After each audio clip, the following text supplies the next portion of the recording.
Pumunta doon kasi bawal silang mag-usap patungkol sa Diyos.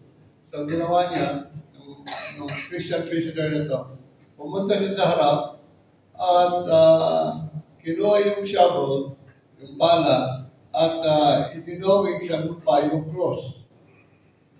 Ilagay sa harap niya yung cross at pagkatapos umalis yung Kristiyano. Because they couldn't talk about the Lord.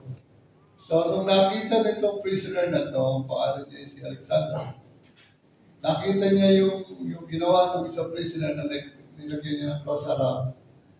Itong si Alexander, later, nagkaroon ng pag-asa and nagkaroon ng courage. And he knows that hindi siya nag-isa. And he has Christ, and he knows that Christ is with him, kasama nito mga ito. And then he found strength to continue because a fellow believer cared enough to remind him of our hope. Same thing with us, mga kaibigan, mga kapatid. Sabi nga, when hope is all there is, it's all we need. When hope is all there is, it is all we need. Yun lang naman, ang kailangan natin sa ating buhay. Naalala niyo, sabi ng psalmist, sabi niya, when there's nothing else that you could find, sabi niya sa Psalms 52, yan ang ating text na gagamitin. Sabi niya, put your hope in God, for I will yet praise Him, my Savior and my God. I don't know your life today, mga kaibigan, mga kapatid. Maybe you're going through a lot. Maybe you have some questions in your mind that you do not know the answers yet today. Marami kang inaasahan sa buhay mo. Hindi mo alam kung saan mo kukunin. Or maybe you are here today, you're still looking for something na magbibigay sa'yo ng lakas. Or maybe some of you are already enough. Parang ayaw mo na magpatuloy. Parang pagod na pagod ka. I heard some people that they were saying to themselves, susuko na yata ako. Hindi ko na kaya buhay. It's so hard, napakahirap, lalo kung wala kang trabaho, lalo kung wala kang pagkukuha ng pera, and people are mocking at you, people are taunting at you, talagang inapi ka, they're telling you you're nothing, wala kang magagawa. All of these things are going on to this life. Mahirap ang buhay. Sometimes, even you are already down, people will continue to put you down. Baksa ka na, lalo ka pa ibabaksa. Hindi mo alam kung saan ka tutungo. And yet, you are a Christian. You are a child of God. And you go to church every Sunday. Sometimes you go to prayer meeting. Many times you go to prayer meeting. And you don't know what to do anymore. You know, you've been faithful, you've been going to church. A lot of things are going on, and yet you are bombarded with so many things left and right. Binabaksakan ka na, ang dami-dami problema. Suliranin, problema sa sarili, problema sa sakit, problema sa pamilya, problema sa trabaho, problema sa community, problema sa church. Everywhere you go, there's a problem. And you're losing hope already. Yan ang pinakamasakit sa lahat. Ang isang tao mawala ng pag-asa. No wonder a lot of people are trying to get rid of their lives. I don't know if you heard yung anak ni Kim Atienza, who just committed a suicide in LA. In which, sa dami-dami naman ng lugar, LA papinuntahan. Alam niyo ba, nasa LA si Hannah. Grabe yung panalangin namin dyan. I always watch yung mga naghahabulan sa sakyan na sa isip ko, baka naman pagkaanan si Hannah ron at papangga. Ano, ganito. So everything, you know, and I don't know if you heard it already, yung anak ni Kim Atienza, yung pakamatay, nag-victim. She was a lady, dalaga pa yun, no? 19 years old, And I heard that she was diagnosed as a bipolar person. And nagpakamatay. Kung kayo si Etiwa Jason, that's why yung kanyang huling salita ang buhay ay whether lang. Talagang yun ang literal na sinasabi niya. So I'm just hoping that some of you that are here today, maybe you are just like that person, si Eman Atienza. You mga young people, that's why I'm praying for you. I'm praying for all of you. That you will really find hope in a God that we are serving today. Do not look or huwag na kayong maghanap pa ng iba na siyang palagay nyo makapagbibigay sa inyo ng pag-asa, magbibigay sa inyo ng kaligayahan, magbibigay sa inyo ng contento, satisfaction in this life. I've been there. I've been a pastor. I've been through so many things in life.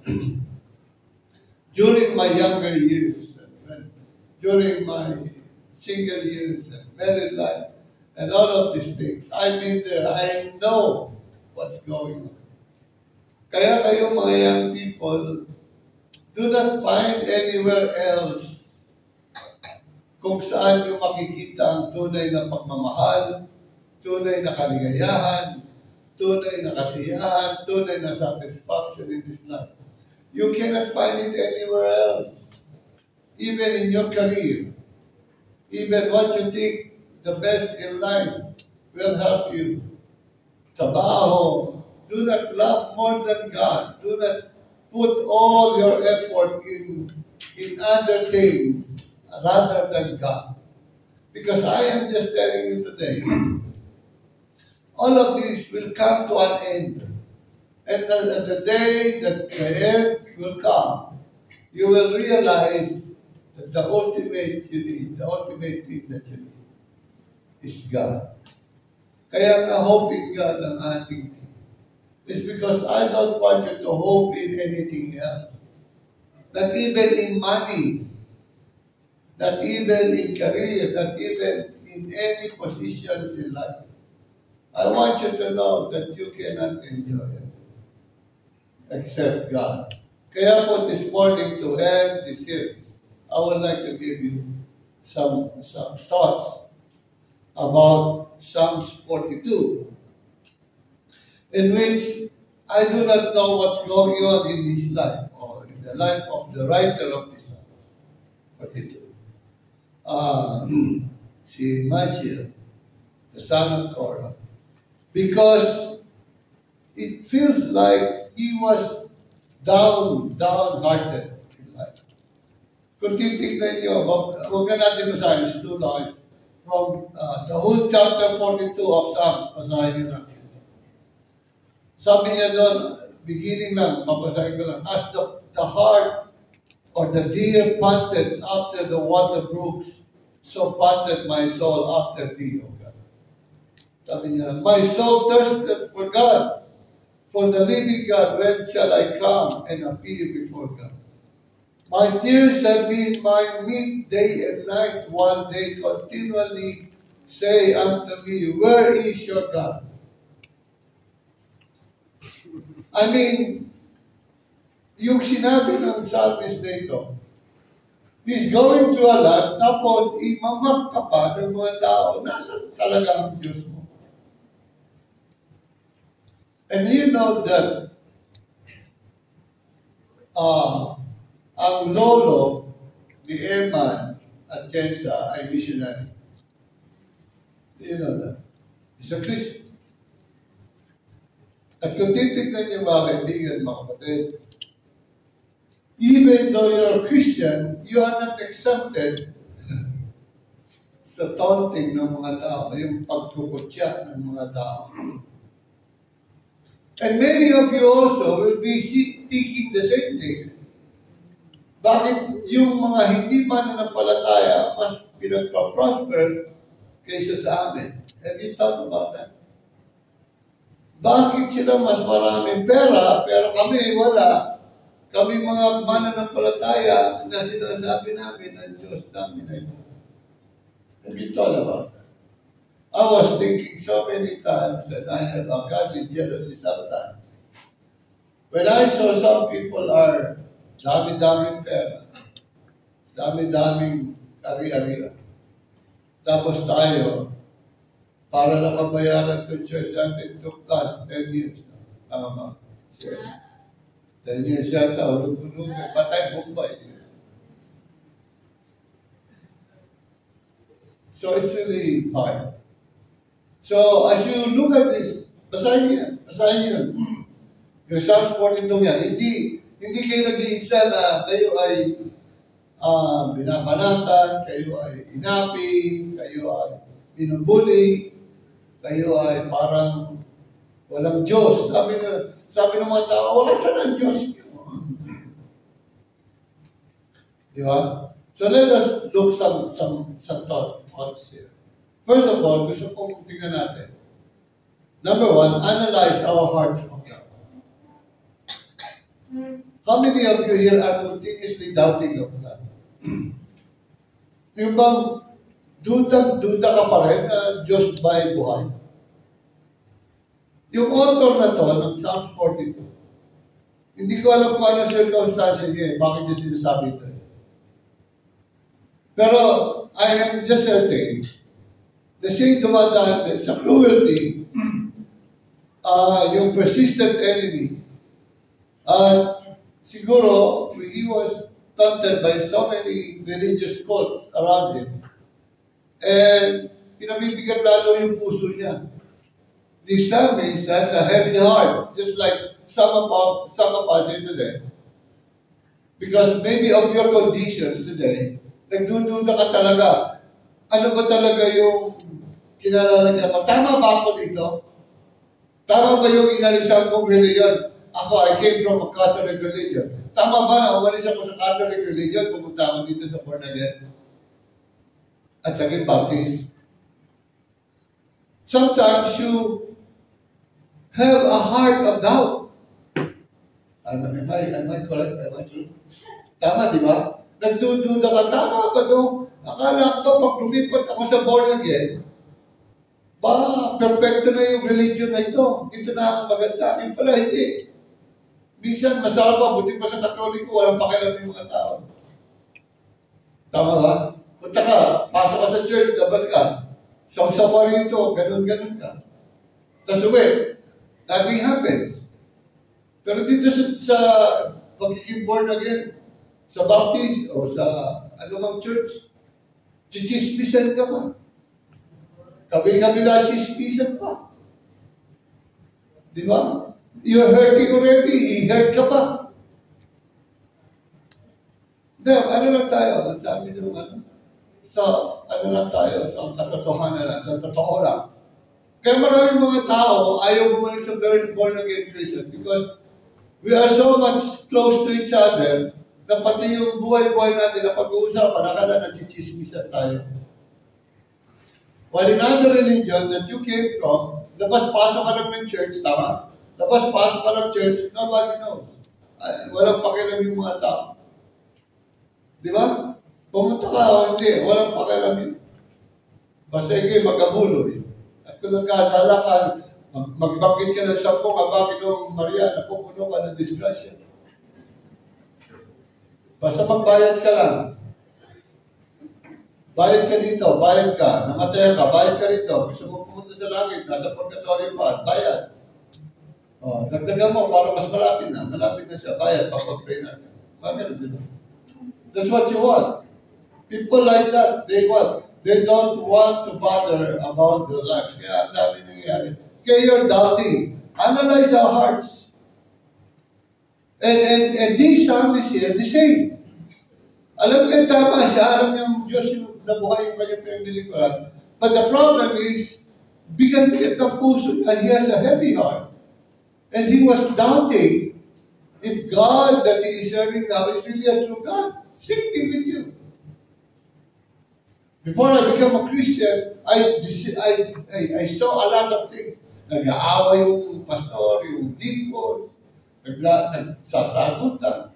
And I'm asking, am I in a correct religion or church?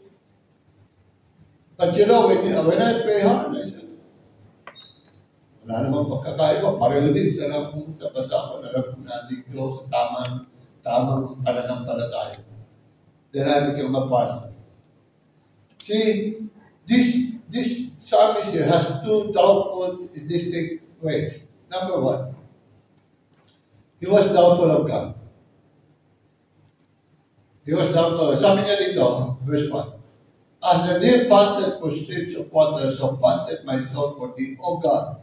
My soul thirsted for God, for the living God. When shall I come and appear before God? He specifically doubted the presence of God in his life. Look at verse 4. Sabi ng verse 4. When I remember these things, I pour out my soul in me, for I had gone with the multitude. I went with them to the house of God, with the voice of joy and praise, with a multitude that kept holiday. Ibig sabihin, yung ginagawa ko yun, pakiramdam ko okay, pero parang wala na ngayon. And verse 9, look at verse 9. I will say unto God, my rock, why hast thou forgotten me?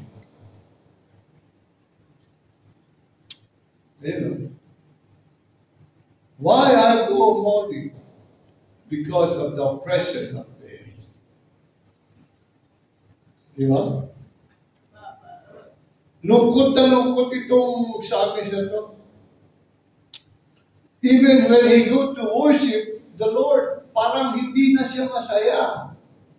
Parang hindi na nag-i-enjoy yung kanyang pag-worship sa Panginoon. Because of so many things going on in their life, in his life. Di ba meron kayong kayong pagkakataon? When you go to church, at the first of months and years of your life, you are so excited to worship the Lord. Tama? Di ba? Wow, we're so active, we're so hot. You even want to join the choir, you even want to join the fellowship, the fellowship, the Bible study, everything that's going on in the church. But later on, when problem comes and people are taunting, people are just trying to give hard on you, ayaw mo na. Ganyan ba yan? Ayaw mo na. I don't want to worship the Lord. Nagkakanta ng worship song, you are just dead. Patay. Patay ang Diyos. Di ba? Patay ang Diyos. Araw ng mga patay. Malapit na naman. Di ba? Mas excited pa kayo sa horror, araw ng mga patay. Honestly, how many of you here really, you doubted the presence of God?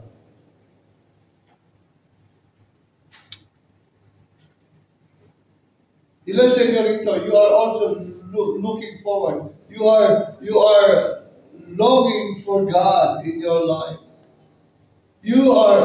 How many of you here feel really, you are a part of God? Malayo ang Diyos.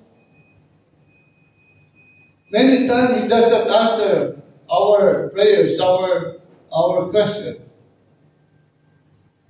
Lalo na if tragedy comes sa buhay natin, tatanungin niyo pa, bakit nangyari sa akin ito?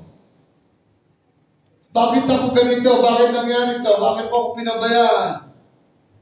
Bakit namatayan ako? Bakit ganito? Everything is about, parang kasalanan ng Diyos lahat, di ba? Kasi yun ang pagkakaisip mo eh. Lahat to, ginawa ng Diyos. O, pinabayaan ka. O bakit ako pinabayaan ng Diyos na mag-fail? Na bumagsak? Di ba? Totoo ba ito ang aking pinupuntahan? So you started doubting God. Asa ba Diyos? Where was God? Namatay ang anak ko. Where was God? Bauna ako sa kahirapan. Where is God? Di ba ganyan? Sabi ng psalmist, I prayed until my strength was gone, and yet nothing happened. Di ba? Nakakalungkot. Sabi ng verse 3, basahin niyo yung verse 3. My tears have been my meat day and night, while they continually say unto me, where is your God? Talo ka sa verse 10. As with a sword in my bones, my enemies reproach me, while they say daily to me, where is your God? Di ba? Parang kung ikaw ay mananampalataya, ginaganyan ka ng mga tao. Napapahiya ka tuloy.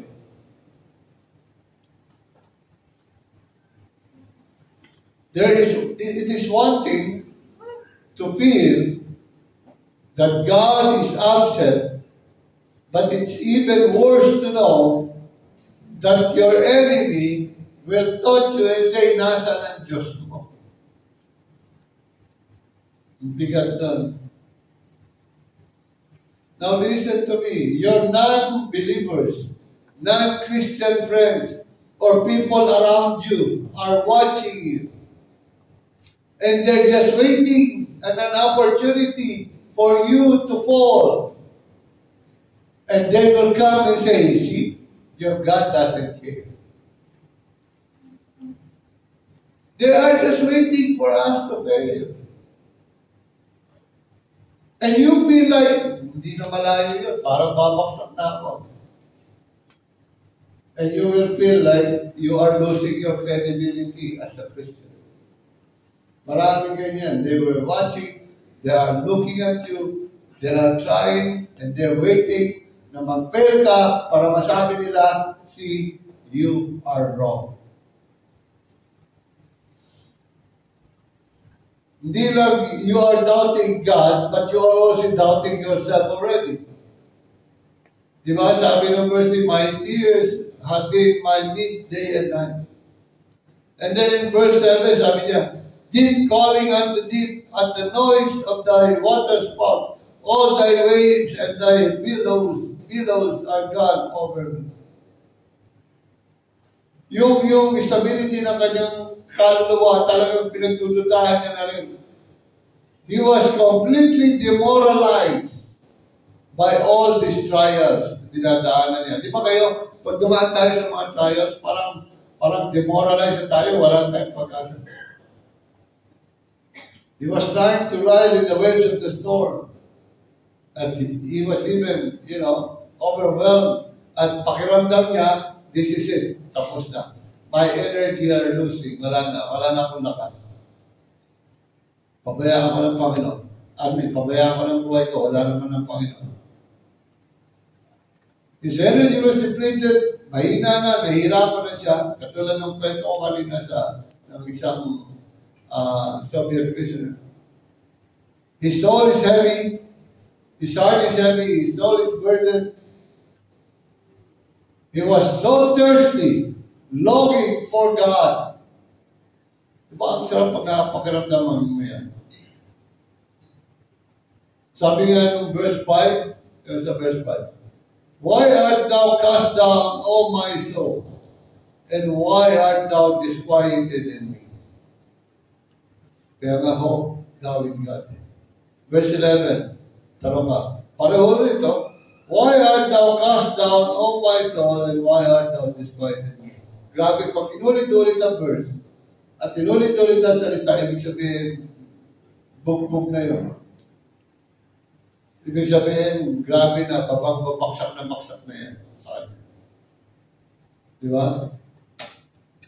Di ba parang katulad ni the Lord Jesus Christ when He said, now my heart is troubled in John chapter 12. In Mark chapter 14, my soul is overwhelmed with sorrow to the point of death. Heaviness of heart. Yan na yung nararamdaman niya yan. How about us? How many times you are heavy in your heart? You are so heavy. Yung care mo, yung isip mo, gulo-gulo ka na, mabigat na yung buhay mo.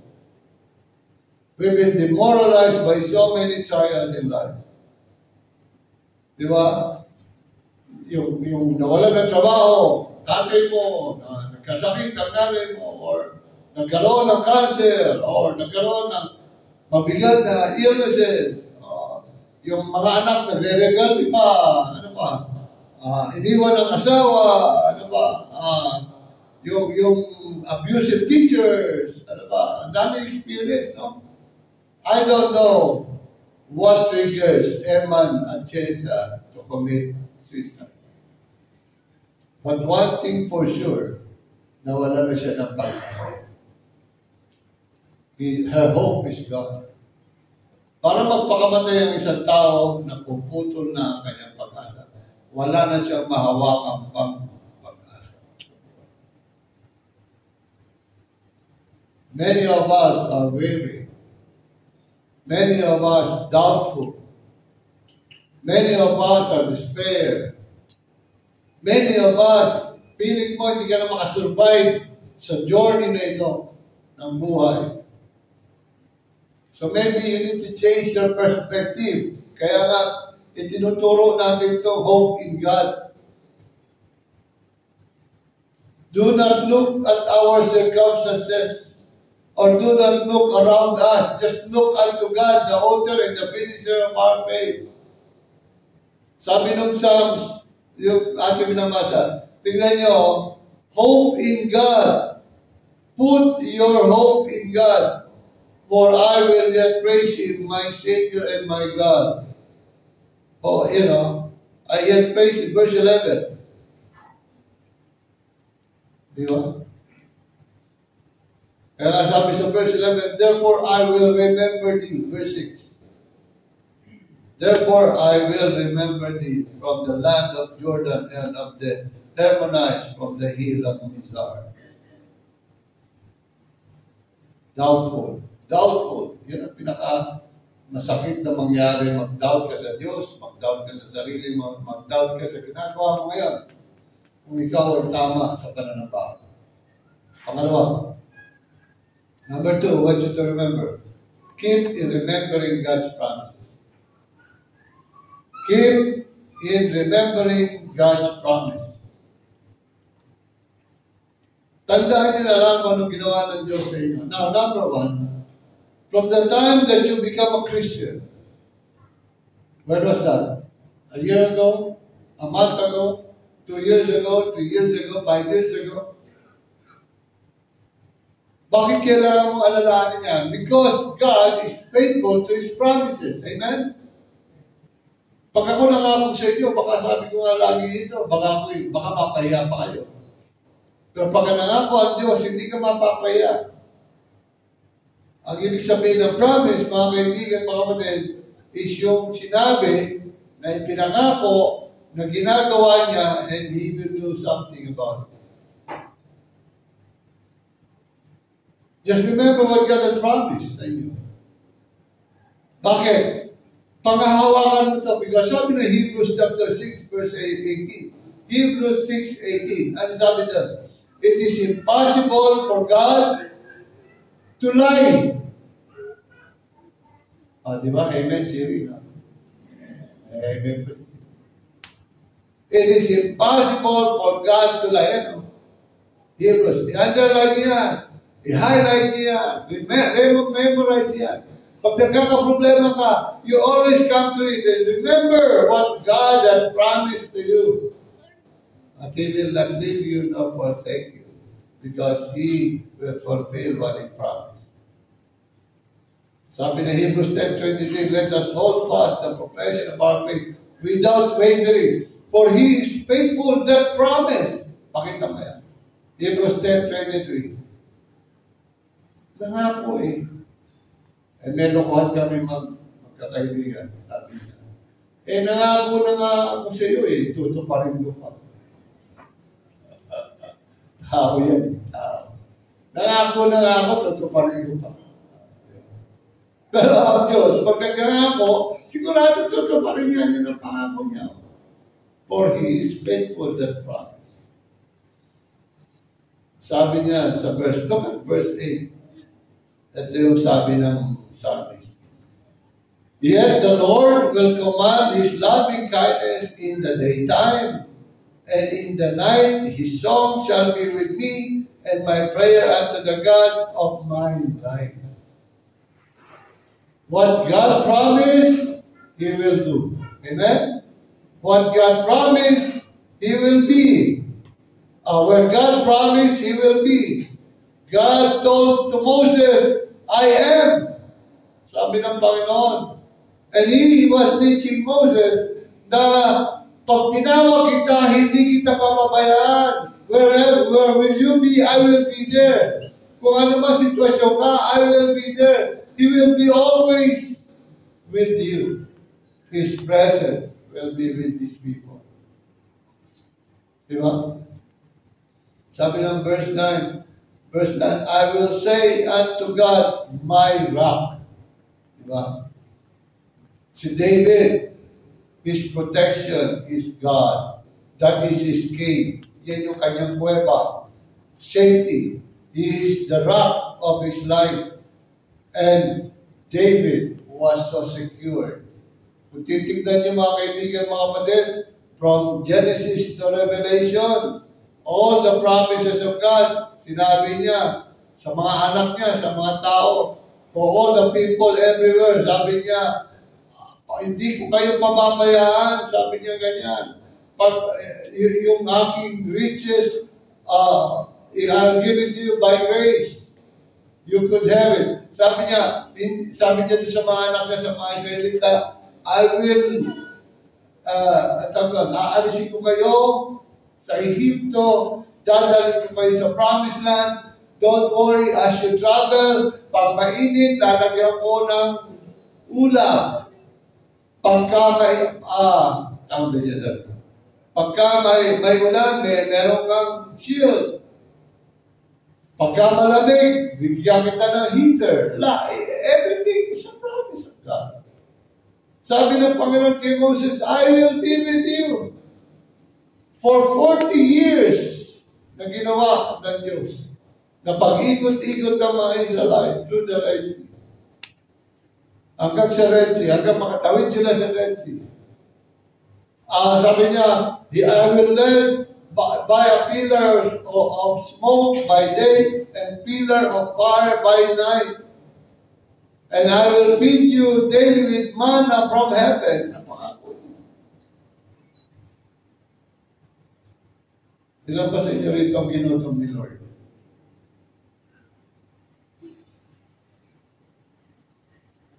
Sige nga. Wala pa naman sa inyo rito, siguro taong grasa.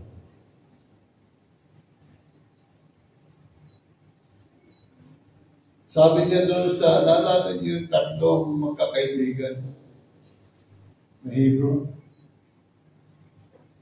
Nung sinabi ng king, sumamba kayo sa Diyos, sa estatwa ko. Hindi sila sumamba.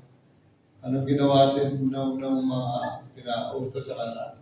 Yung tatlong magkakaibigan ito, itapon nyo sa very first. Sunugin.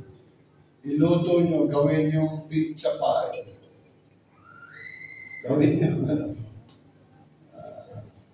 lechong manok.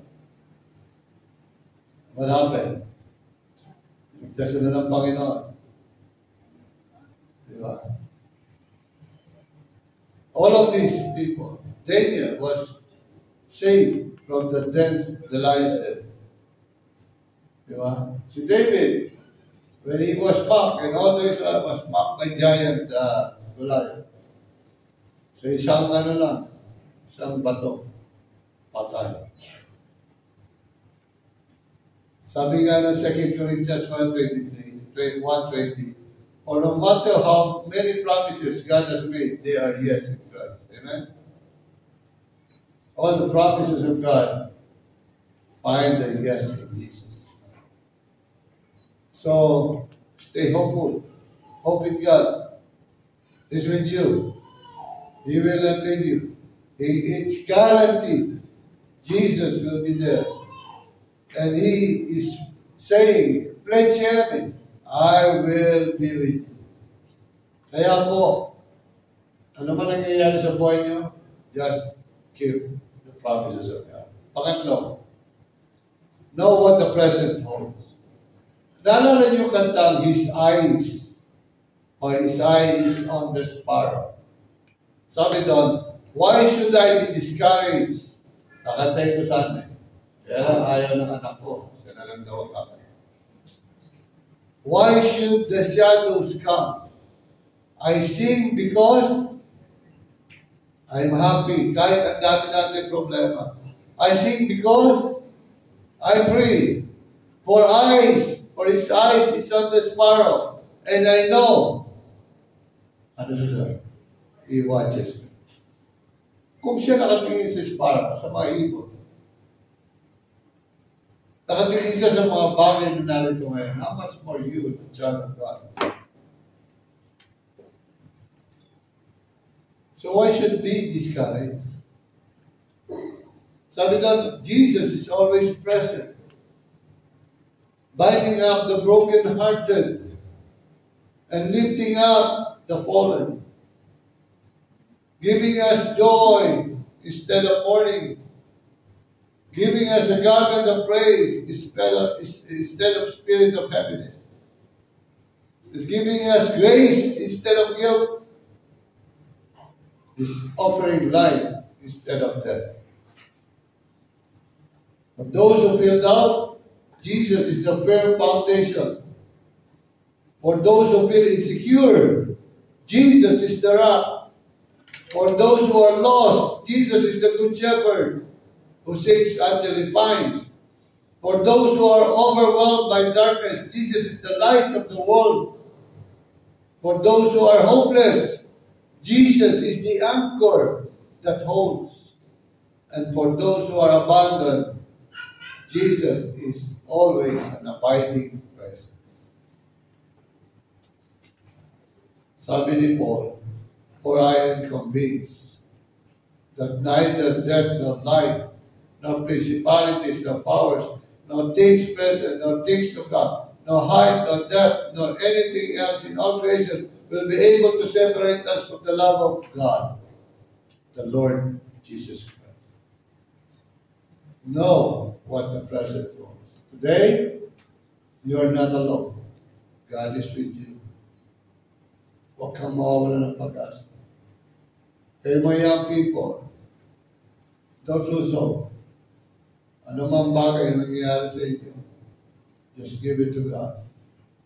Hindi pagpapakamatay ang solusyon. Hindi pagpapakamatay, kundi ang mabuhay patuloy sa Panginoon. And number 4 and last, not only we know what the present holds, we also know what the future holds. We will survive this journey. Nakatay ko ba yan? I will survive. Alam na rin, pagkakalokohan talaga sa we will survive this journey. There will be no more sorrow, no more tears, no more hatred, no more evil, no more hunger, no more fear, no more war, no more hopelessness, no more sickness, no more disease, no more doubt. Because we know who holds the future. Sabi nga nung kanta, because our hope is built on nothing less than Jesus, blood, and righteousness. Our solid rock, we stand. Kahit pa anong sabihin ng mga tao, God is always here and alive. I don't know you're going through. Maybe sinasabi niyo, Pastor, ang daling isipin, daling sabihin, ang hirap ng pamuhay, kayo nga mabuhay ng ganitong pamumuhay, hirap na kami. Para bagang puro kami kayod, puro kami trabaho, pero wala nang nangyayari sa buhay namin. Di ba? Isang kahig, isang tuka, isang puro kahig, walang tuka. All of things are having happiness. Talaga naman ganun. Kaya nga, kayo magpakatatag na lang eh. Kasi magiging bula ang propeta ko pag sinabi ko sa iyo, maganda pa buhay. Hindi na ako gaganda buhay. Ang pinakamasarap nito, kahit hirap ng buhay, pagkakasama niyo ang Diyos, hindi ka mahirap. Amen. Yan lang ang pinangahawakan natin. You have to build your foundation in the rock, and the rock is Christ. When hope is all there is, it is all with you. Put your hope in God, for you will yet praise Him, your Savior and your God. Tapos ako. In closing, sabi ng verse, hear our cry, O God. Listen to our prayer. From the depths of our hearts, we call to you as our hearts grow faint. Kung titignan niyo mga kaibigan, mga kapatid, sabi niya doon sa verse 1, as the deer pants for streams of water, so our souls pant for you, O God. Our souls thirst for you are the living God.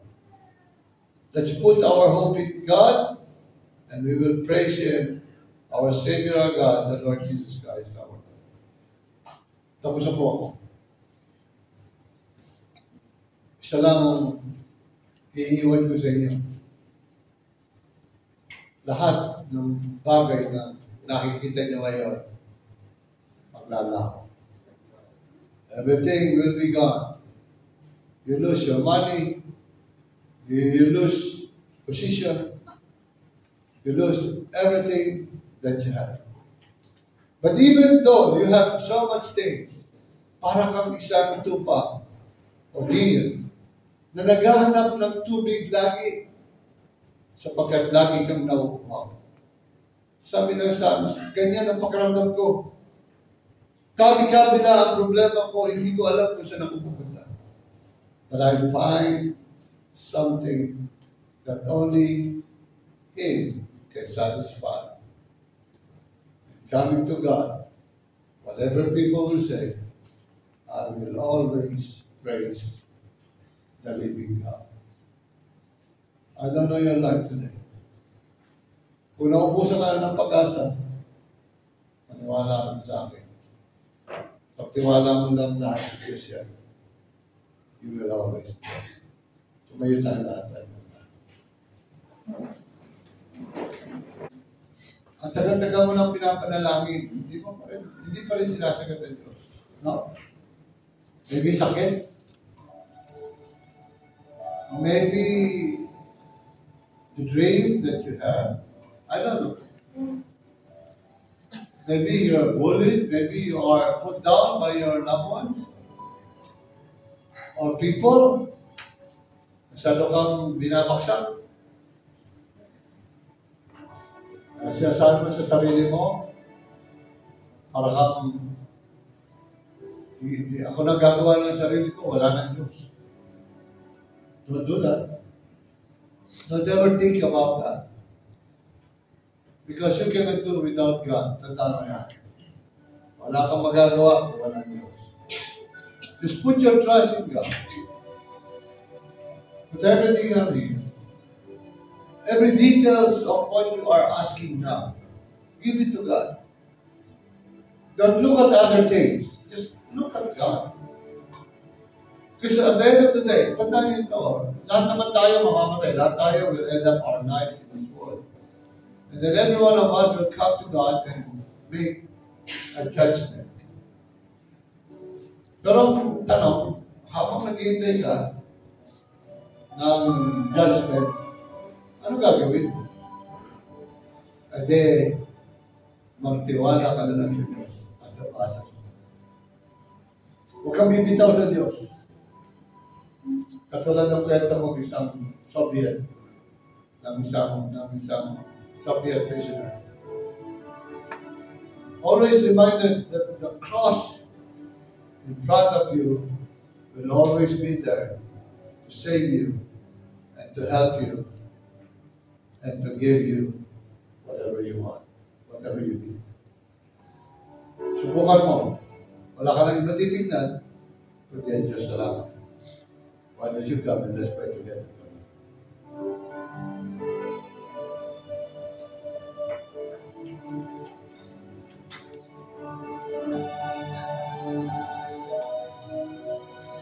Di ba meron kang visa, iniisip, hindi na baka hindi na tulungan ng Diyos itong aking panalangin. Baka hindi na ako sumunod. No, don't do that. In His time, sabi nga nung kanta, in His time.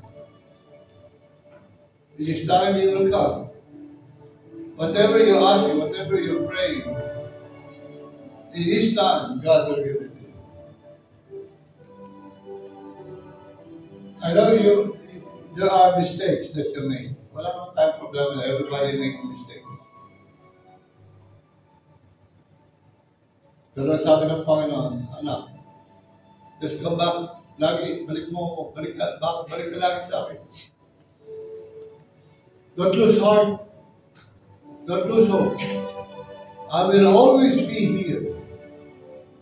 I will always be here for you. Sinasabi niya kay Moses, sinasabi niya kay David, sinasabi niya kay Abraham, kay Isaac, sa mga disciples, even the doubting Thomas, he said, I'll be here with you. Maybe on your side, maybe in your life today, you're still doubting God that He will make. Kasi ganito yan. There is a way that seemeth right unto a man, but the end thereof are the ways of death. Ibig sabihin niya, akala mo tama yung iniisip mo. Pero sabi ng Lord, anak, may mas maganda ako para sa iyo. Hindi ko ibibigay ito, hinihingi mo, ibibigay ko yung mas maganda para sa iyo. Huwag mo na ipilit yan, mapapahama ka na. Kakalimutan mo pa ako, matatalikuran mo pa ako.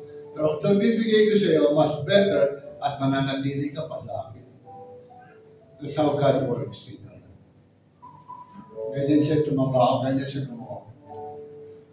Ang lagi niya ibibigay at gagawin sa iyo ay ikabubuti mo at ikakasiya ng inyong fellowship sa inyong Panginoon. So, sabihin mo na sa Panginoon, ito gusto mo, and let the Lord take care of it. Siya nang bahala. Would you do that? Nananakot tayo. Father in heaven, we thank you, Lord Jesus. Sa mga ginawa mo at gagawin mo sa buhay namin. We know that all things work together for good to them. Ano mang hinihiling ng iyong mga anak na nag-forward, I know you all know them. Give them the desires of their heart. And those praying on their chairs right now. Nakikita mo puso nila, nakikita mo yung nais nila, Panginoon. Wala po kami nais, kundi Panginoon, sundin ka. Sometimes we make mistakes, Lord. Sometimes we desire selfishly. But Lord, gusto po namin yung kalooban mong masunod at maluwalhati ka sa buhay. We will continue to be faithful as you are faithful to us. We will always cling to your promises as you promise, because we know you will fulfill.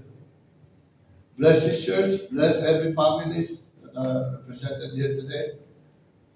Pagalingin mo lahat may karamdaman in the name of Jesus. Provide our financial needs, provide the needs of everyone.